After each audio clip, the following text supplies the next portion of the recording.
우리 말씀 디모데전서 2장 5절 말씀입니다. 디모데전서 2장 5절. 네, 함께 우리 보도록 하겠습니다. 함께 읽으실 때에 실체이신 하나님의 음성을 실제로 들으는 그런 역사가 있기를 간절히 원합니다. 함께 읽도록 하겠습니다. 시작. 하나님은 한 분이시여 또 하나님과 사람 사이의 중보도 한 분이시니 곧 사람이신 그리스도 예수라. 아멘. 제가 쉬운 성경으로 다시 한번 읽도록 하겠습니다. 하나님은 오직 한 분이십니다. 하나님께 나아갈 수 있는 방법도 한 가지뿐으로 오직 예수 그리스도를 통해서만 가능합니다. 이것을 위하여 예수 그리스도께서는 사람의 몸으로 이 땅에 오셨습니다. 아멘. 오늘 부활절이니까 함께 우리 부활절 인사 한번 해보도록 하겠습니다. 부활하신 예수님이 당신을 사랑하십니다. 시작. 예수님이 당신을 사랑하십니다. 네, 좋습니다. 좋습니다. 예. 너무나 잘 오셨습니다. 우리가 사실은 우리가 믿고 있는 분이 누구죠? 누구죠? 예수님, 그렇죠? 예수 그리스도. 혹은 우리가 상대방에게 전도할 때 예수님 믿으세요, 예수님 믿으세요 말씀을 드리죠. 근데 사실은 그 앞에는 항상 형용사가 붙습니다. 수식어가 뭐냐면은 바로 부활하신. 우리가 믿고 있는 예수님은 사실은 부활하신 예수님을 믿고 있는 것이죠. 예수님을 믿고 있는 게 아니죠. 부활하신 예수님을 믿고 있고, 그 부활하신 예수님이 우리의 주인이시고, 우리가 구원받을 수 있는 능력은 그 부활 때문에 우리가 하나님의 자녀가 되는 거고 구원을 받을 수 있는 것입니다. 요즘 중심학교 예배에서 하나님은 이라는 시리즈를 하고 있어요. 우리 성경에 보면은 하나님은 무엇이다, 하나님은 무엇이다 라는 구절이 특히 신약에 많이 나와 있죠. 그래서 그거를 하나하나씩 살펴보고 있습니다. 첫 번째 뭐였냐면은 하나님은 영이시다. 우리 이제 그걸 나눴고, 두 번째는 하나님은 한 분이시다. 라고 오늘 나눴어요. 오늘 말씀이에요. 그래서 오늘 이제 아이들하고 나눴던 게, 그러면 왜 하나님만 한 분이실까? 그 증거가 뭘까에 대해서 함께 나눴어요. 오늘 본문을 보면은 디모데전서는 우리가 사도 바울이 썼다고 이제 그렇게 알고 있습니다. 그러면 우리가 한번 생각해 볼 문제가 있어요. 하나님은 한 분이시다. 쉬운 성경으로 보면은 여기에 오직이라는 것을 더 강조를 해요. 하나님은 오직 한 분이시다. 헬라어 원문을 보면은 진실로라는, 물론 헬라어로 진실로라는 단어는 뭐 아멘이로서도 다른 단어가 있지만 그거와 상응하는 단어, 참된, 진짜 이렇게 강조하는 단어를 쓰면서 하나님은 한 분이시다라고 얘기를 해요. 그럼 우리가 생각해 볼 문제가 뭐냐면, 왜 바울은 더 나아가서 하나님은 이 말씀을 통해서 왜 자신을 오직 한 분이라고 했을까? 우리가 생각해 볼 필요가 있죠. 이 말씀을 읽을 때 하나님은 왜 자신을, 그러니까 하나님은 누구다, 하나님은 누구다라고 소개를 할 때 왜 하나님은 한 분이시다, 왜 한 분을 강조를 하셨을까? 왜 그랬을까요? 왜냐하면은 쉽죠. 세상에는 너무 많은 신들이 많아요. 그게 무슨 말이냐면 자칭 하나님이라고 하는 신들이 너무나 많습니다. 그게 자칭이든 타칭이든 간에. 그렇죠? 제가 전에도 말씀을 드렸을 거예요. 이 세상에서 신이 가장 많은 국가가 어딜까요? 네? 네, 중국도 많죠. 굉장히 많아요. 우리가 일반적으로 이제 알고 있는 것이, 일본 같은 경우에는 300만 종류의 신이 있다고 해요. 정말 많죠. 그렇죠? 300만 종류의 신이 있다고 합니다. 근데 일본과도 비교할 수 없을 만큼의 신이 많은 국가가 있습니다. 바로 인도. 인도는 몇 개일까요? 일본이 300만, 인도는 5억. 와. 물론 이게 일일이 세본 건 아니겠죠. 그냥 종교 학회에서는 그냥 비공식적으로 그렇게 얘기를 합니다. 5억 종류. 인도 인구수가 몇 명인지 아세요? 15억 정도 된다고, 14억 정도 된다고 합니다. 이제 뭐 중국을 추월할 거다, 이제 그런 얘기가 있어요. 그러면 3분의 1이 신의 종류가 있는 거예요. 5억이니까. 그렇게 많습니다. 그러니까 이 세상에는 우리나라만 해도, 아니, 우리나라의 건국 신화만 봐도, 그러니까 우리나라의 기원만 봐도 이미 신이 존재를 하죠. 바로 당군, 그렇죠? 당군이라는 신이 존재하잖아요. 우리나라만 해도 굉장히 많아요, 신들이. 그러니까 이렇게 신이 참 많습니다.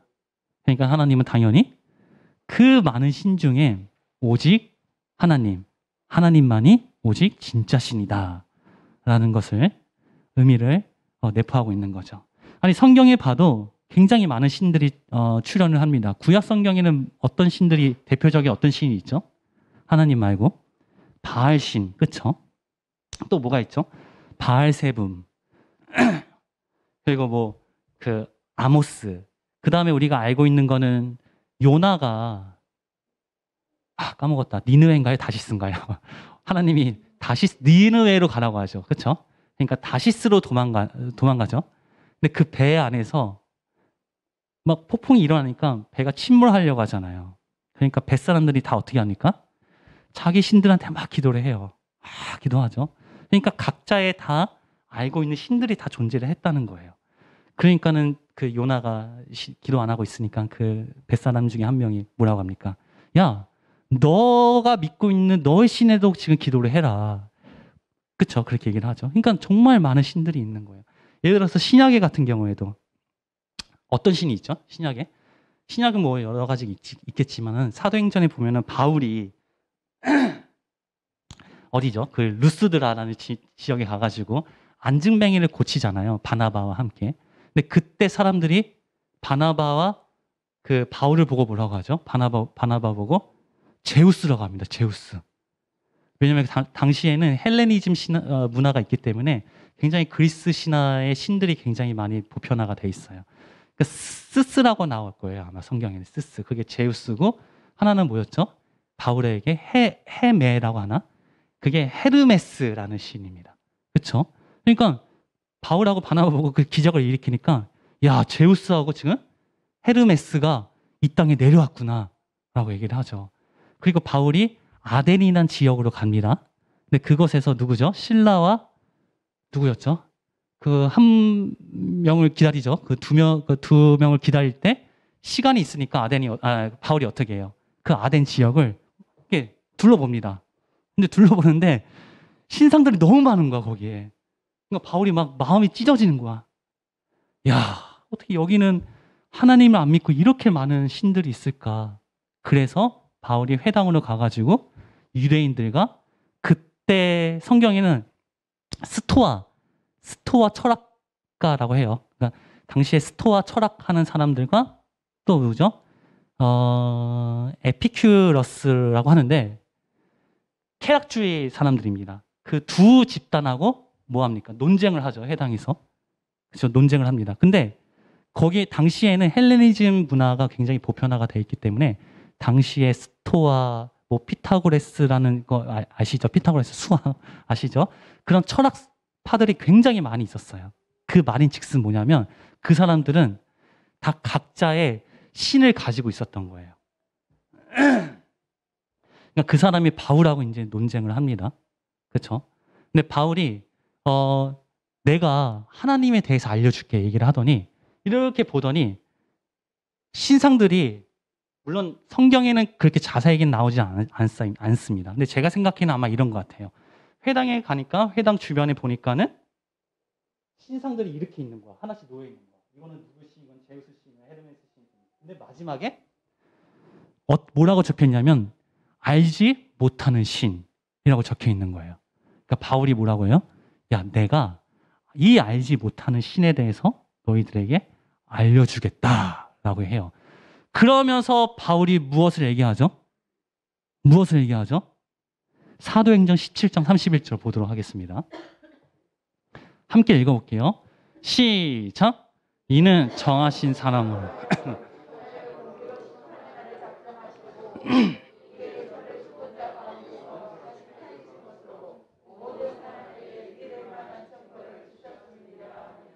아멘. 제가 다시 한번 읽어볼게요. 이는 정하신 사람으로 하여금 천하를 공의로 심판할 날을 작정하시고 이에 그를 죽은 자 가운데서 다시 살리신 것으로 모든 사람에게 믿을 만한 증거를 주셨습니다. 이때 바로 부활을 증거합니다. 이 바울이. 무슨 말이냐면 굉장히 많은 신들이 있었어요. 그렇죠? 당시에는 정말 많은 신들이 당시 이 그리스 시대, 그러니까 헬레니즘 시대는 우리가 그 그리스 신화 알잖아요, 다들. 그렇죠? 우리가 대표적으로 알고 있는 게 제우스 신 알죠? 근데 정말 많은 신들이 있거든요. 그러니까 정말 많은 신들을 숭배하고 있는 시대였어요.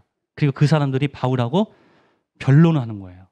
논쟁을 하는 거예요. 근데 바울이 이럽니다. 내가 믿고 있는 신을 얘기를 할 텐데 너희가 그 말인 즉슨 내가 믿고 있는 신, 즉 하나님의 왜 한 분이신지 오직 하나님만이 왜 신인지를 증거로 얘기하는 게 바로 이 부활을 얘기합니다. 바울이. 여러분, 이 세상에는 종교가 굉장히 많잖아요. 정말 많습니다. 그런데 기독교는 사실은 부활의 종교예요. 부활의 종교. 기독교의 부활이 없으면 그냥 다른 종교와 똑같습니다. 근데 이 부활이 있기 때문에 우리가 기독교라는 종교를 더 정확하게 얘기해서 개신교라는 종교를 더 정확하게 얘기해서 하나님을 믿는 것입니다. 만약에 예수님이 즉 하나님이 부활의 하나님, 부활의 예수님이 아니면 우리는 예수님을 절대 믿을 필요가 없어요. 하나님을 절대 믿을 필요가 없습니다. 그런데 이 부활하신 예수님, 이 부활이 있기 때문에 우리가 바로 하나님을 믿는 것이고 그리고 이 기독교라는 종교가 부활의 종교가 되는 것입니다. 그래서 다른 신들과의 차이, 다른 종교들하고의 차이는 바로 이 부활이라는 거 꼭 잊지 마시기 바라겠습니다. 그러면 중요한 게 뭐냐면 우리가 또 생각해 볼 두 번째 문제가 그러면 왜 이 부활, 더 나아가서 예수님의 부활이 왜 중요한지에 대해서 우리가 고민해 볼 필요가 있겠죠. 우리가 부활을 모르는 건 아니잖아요. 그렇죠? 그러면 왜 이 부활이 내가 목숨을 걸고 믿어야 되는지를 그거는 반드시 생각해 볼 필요가 있겠죠. 더 나아가서 왜 이 부활이 나를 구원할 수 있는 그 능력이 되는지 반드시 생각해 볼 필요가 있다는 것이죠. 자, 첫 번째 그러니까 부활이 중요한 이유를 제가 이제 설명해 드리도록 하겠습니다. 되게 쉽게 설명을 해드릴게요. 그리고 짧아요. 그러니까 집중해서 잘 들으시면 됩니다. 첫 번째, 우리는 모두 다 죽은 자이기 때문이에요. 우리는 모두 죽은 자이기 때문에 더 나아가서 우리는 모두 부활이 필요한 자이기 때문에 예수님의 부활이 중요한 것입니다. 창세기 2장 17절 보도록 하겠습니다. 함께 읽어볼게요. 시작. 선악을 먹는 네가 먹는 날에는 정녕 죽으리. 아멘. 제가 다시 한번 읽을게요. 선악을 알게 하는 나무의 열매는 먹지 말라. 네가 먹는 날에는 반드시 죽으리라. 오늘 이 말씀을 통해서 우리가 알듯이 결국에는 우리는 선악과를 따먹음으로써 더 나아가서 하나님을 떠남으로써 우리는 반드시 죽은 자라는 거예요. 그렇죠? 무슨 말이냐면 여기에는 아무도 산 자가 없다는 겁니다. 살아 있어도 육이 사는 것이지 내 안에 내 심령은 죽은 자라는 것이죠. 그러니까 사실은 우리가 하나님을 믿는 것에서 가장 첫 번째 출발점이 뭐냐면 이게 나에게 믿어져야 되는 믿음이 있어야 되는 겁니다. 내가 정말 죽은 자구나. 내가 정말 부활이 필요한 자구나. 더 나아가서 나는 아직 부활하지 않는 자구나. 이게 정말 심령에서 나에게 믿어질 때에 하나님을 받아들일 수 있는 가난한 심령이 되는 것이죠. 자, 첫 번째 이유는 뭐라고요? 우리는 모두 죽은 자이다. 다시 한번 첫 번째 이유 시작. 우리는 모두 죽은 자이다. 잘했습니다. 자, 두 번째 예수님의 부활이 중요한 이유. 잘 들어보세요. 육과 영으로 구성되어 있으면서 동시에 영이 주체인 모든 인간은 부활한다. 어, 어렵죠? 어려울 수도 있겠죠? 무슨 말이냐면 인간은 모두 부활하기 때문이에요. 그냥 더 제가 좀 더 다시 쉽게 얘기하면 인간은 모두 죽기 때문입니다. 자, 말씀 보도록 하겠습니다. 요한복음 5장 29절. 시작! 선한 일을 행하는 자는 생명의 부활로, 악한 일을 행하는 자는 심판의 부활로 나오리라. 성경에서 사실은 부활을 의미하는 것은 하나밖에 없습니다. 예수님의 부활이에요. 성경에서 증거하는 그거 하나예요. 근데 이 예수님의 부활을 설명하기 위해서 성경은 두 가지 부활을 얘기를 해요. 오늘 얘기한 것처럼 생명의 부활과 심판의 부활. 무슨 말이냐면 아까 제가 처음에 말씀을 드렸다시피 우리 인간은 이원론적으로 되어 있어요. 무슨 말이냐면 육하고 영으로 되어 있다는 것이죠. 근데 중요한 거는 우리 주체가, 그러니까 육과 영으로 되어 있는 인간의 주체가 육이면은 이 부활을 안 믿어도 돼요. 예수님의 부활이 전혀 중요하지 않습니다. 육이면은. 근데 우리 주체가 영이기 때문에 우리가 여기 계신 분들, 저를 포함해서 100년 후는 여기 남은 사람 아무도 없을 거 아니에요. 무슨 말이냐면 100년 후면 우리는 다 육에서 영이 빠져나갑니다. 즉 부활을 한다는 것이요. 부활. 이해가 되시나요? 그러니까 우리는 이 영은 없어지지 않는 존재예요. 결국에는 끝까지 영생을 하는 존재입니다. 그러니까 여기 계신 모든 분들은 이 육의 시간이 끝난다고 해서 없어지는 게 아니라는 것이죠. 이 육의 시간이 끝날 뿐이지 영적 존재, 즉 우리의 주체는 계속해서 살아있다는 것이죠. 그런데 중요한 게 뭐냐면 오늘 말씀대로 그 어떤 영은 생명의 부활을 하고 어떤 영은 심판의 부활을 받는다는 것이죠. 이게 문제예요, 이게.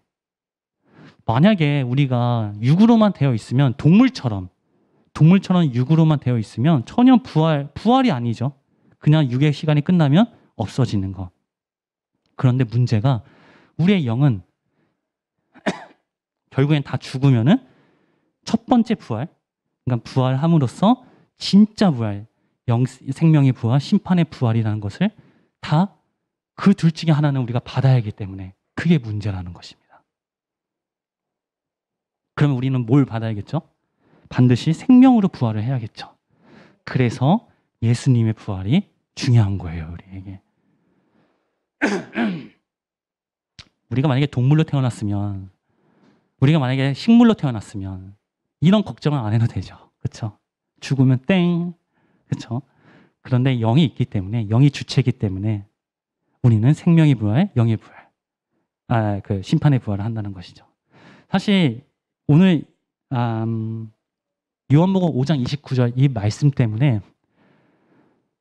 아까도 잠깐 얘기를 드렸지만 그런 헬레니 시대, 그 이후에 보통 중세 시대라고 합니다. 그러니까 거의 1000년부터 1900년 전까지를 중세 시대라고 하는데 그때 유럽 기독교에서는 이 말씀 때문에 뭐가 태어난지 아세요? 어떤 게 태어난지 아세요? 연옥이 태어났어요. 연옥 아십니까 혹시? 천주교에서 말하는 연옥. 그러니까 지옥과 천국의 중간 그 지점. 이 연옥이 이 말씀 때문에 태어나요. 이 생명의 부활과 심판의 부활을 받으려면 이 사람이 어딘가에 있어야 될 거 아니에요. 그 기간 동안. 그게 바로 연옥이라는 것이죠. 뭐 그거는 뭐 깊이 얘기하면 복잡한 얘기는 하겠지만 어쨌든 간에 말씀을 정말 실제 그러니까 있는 그대로 보지 못하고 더 나아가서 사람을 이원리, 그러니까 영과 육으로 되어 있는 이런 구성을 전혀 알지 못하고 이 말씀을 보기 때문에 굉장히 많은 다른 해석들을 많이 합니다. 근데 그렇게 되면 그러고 끝나면 다행인데 그러고 끝나면은 그렇게 다르게 해석을 하면은 반드시 뭐가 생길까요? 마지막에 꼭 신이 생겨요. 신. 그래서 다른 신들이 막 생기는 겁니다. 성경을 잘못 보고 하기 때문에. 자, 이제 세 번째 두 번째 제가 뭐라고 했죠? 두 번째 예수님의 부활이 중요한 이유. 우리 모두는 다 영이 주체인 인간은 모두 부활하기 때문에. 그렇죠? 세 번째는 이 부활이 구약에서 예언하고 성취하고 했던 궁극적 역사가 바로 예수님의 부활이기 때문이에요. 그러니까 성경에서 구약에서 얘기하는 것이 딱 하나입니다. 딱 하나. 그게 바로 부활을 얘기하는 것이에요. 부활. 자, 우리 누가복음 24장 44절부터 47절 보도록 하겠습니다. 시작. 또 이르시되 내가 너희와 함께 있을 때 너에게 말한 바 선지자의 글과 시편의 나를 가리켜 기록된 모든 것이 이루어져야 하리라 한 말이 이것이라 하시고 이에 저 마음을 열어 성경을 깨닫게 하시고 또 이르시되 이같이 그리스도가 고난을 받고 제3일에 죽은 가운데서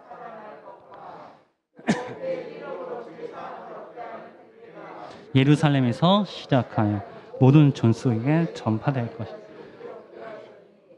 아멘. 이 말씀이 어디에서 나온 말씀인지 아세요? 어떤 사건에 대해서? 엠마오와 두 제자들 있죠? 예수님이 십자가에 죽었고 예수님의 제자들 2명이 엠마오로 가게 됩니다. 근데 그때 부활하신 예수님을 만나게 되죠. 처음에는 못 알아보다가 성찬식을 끝내고 그러니까 떡을 떼어 먹고 나서 진짜 부활하신 예수님을 알아보게 되죠. 그리고 나서 이 두 제자가 숨어있는 제자들하고 만나게 되고 그 이후에 예수님이 나타나서 예수님이 하신 말씀이죠. 뭐라고요? 모세의 율법과 선지자의 글과 시편의 나를 가리켜 이 모든 것이 이루어져야 하리라 한 말이 바로 이것이다 라고 얘기를 합니다. 즉 여기서 이것은 뭡니까? 부활하신 예수님을 얘기하는 거예요.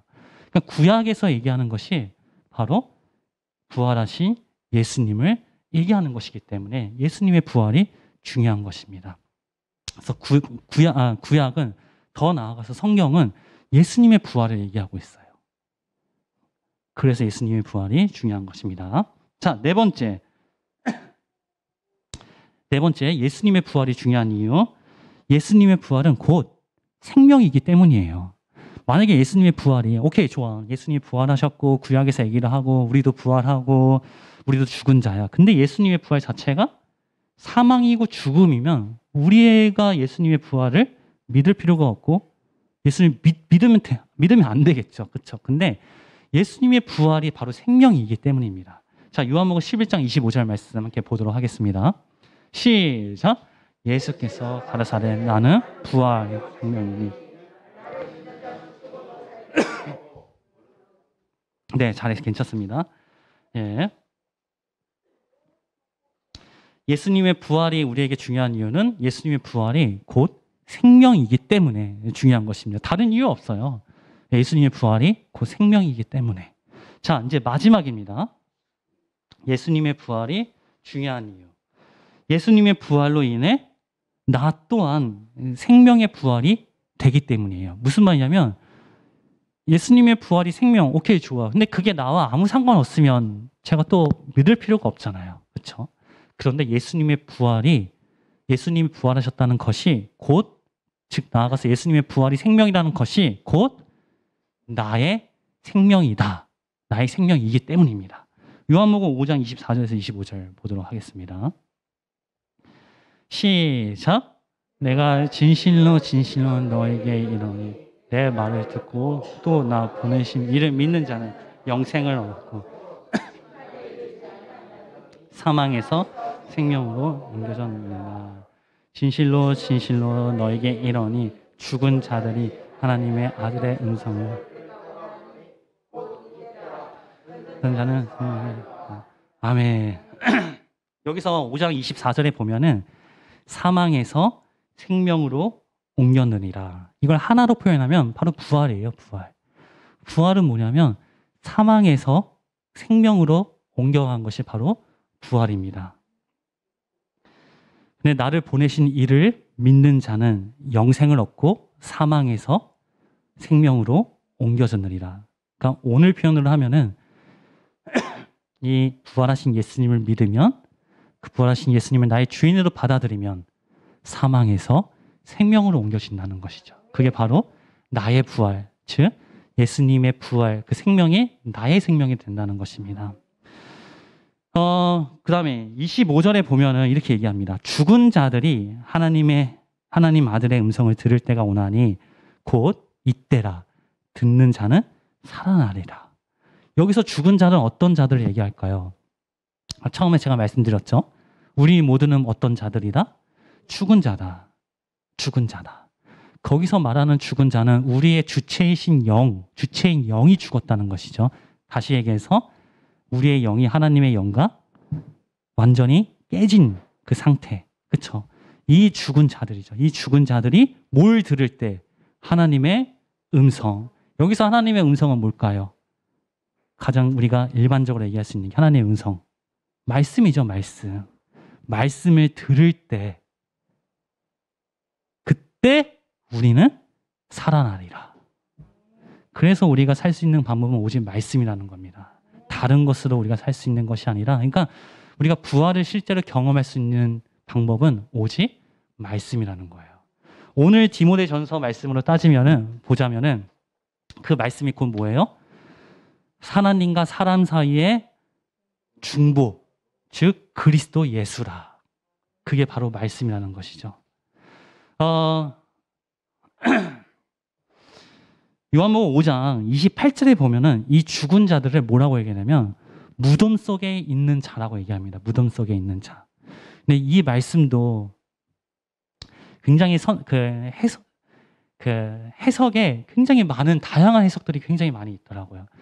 이거를 천주교에서는 어떻게 해석하냐면 실제 죽은 무덤에 있는 자. 그러니까 우리가 죽으면 무덤 매장을 하잖아요.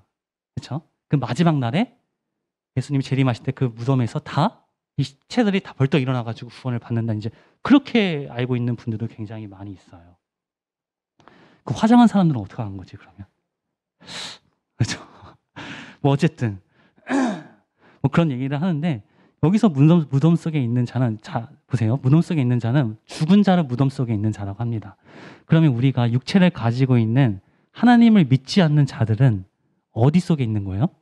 무덤 속에 있는 자인 거죠. 이 육체는 죽은 자. 그러니까 육체가 무덤이면 그 속에 있는 것은 죽은 자. 그렇죠? 무덤 속에 있는 자죠. 그러면 만약에 우리 안에 산 자가 있어.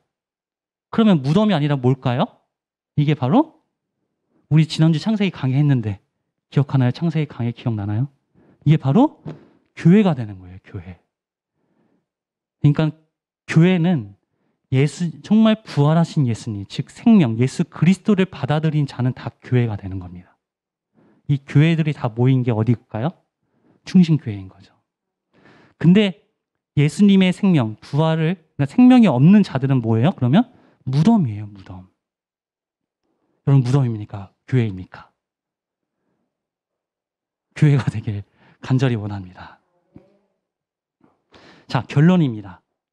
오늘 예수님의 부활이 중요한 이유를 우리 함께 어렵지 않게 말씀을 근거로서 함께 실제로 우리가 봤습니다. 다시 한번 볼게요. 첫 번째 이유가 뭐죠? 우리는 모두 죽은 자다. 우리는 모두 죽은 자다. 예수님의 부활을 믿는 것은 우리가 모두 죽은 자라는 게 실체로 믿어지는 믿음에서 이제 시작되는 겁니다. 그럼 두 번째, 예수님 부활이 중요한 이유가 우리는 모두 결국엔 부활한다. 그렇죠? 결국에는 이 세상이 끝나면 결국엔 영이 다 우리 육에서 다 나옵니다. 그래서 예수님의 부활이 중요한 겁니다. 동물에게는 예수님의 부활이 전혀 중요하지 않아요. 식물도 중요하지 않습니다. 오직 인간에게만 중요합니다. 그 세 번째, 왜 예수님의 부활이 중요하죠? 구약에서 말하고 있는 것이 예수님의 부활이기 때문이에요. 더 나아가서 성경 66권이 얘기하는 게 예수님의 부활이기 때문입니다. 더 나아가서 성경 66권은 뭐예요? 그 말씀이 얘기하는 게 예수님의 부활이고, 그러면 말씀이 곧 예수님의 부활하신 예수님을 말하는 거기 때문입니다.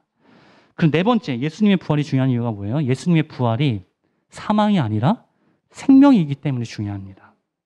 그다음 마지막 제일 중요한 거, 그 예수님의 부활 때문에 나 또한 부활할 수 있기 때문입니다. 아시겠죠? 그래서 예수님의 부활이 성경, 즉 기독교의 핵심이고 성경의 핵심이고 우리 신앙의 가장 핵심이 되는 것입니다. 그래서 부활이 없으면 기독교도 없고 성경도 없으면 하나님도 없는 겁니다.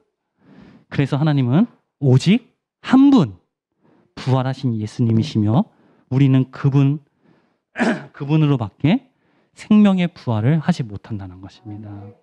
그러면 이제 마치겠습니다. 결론입니다.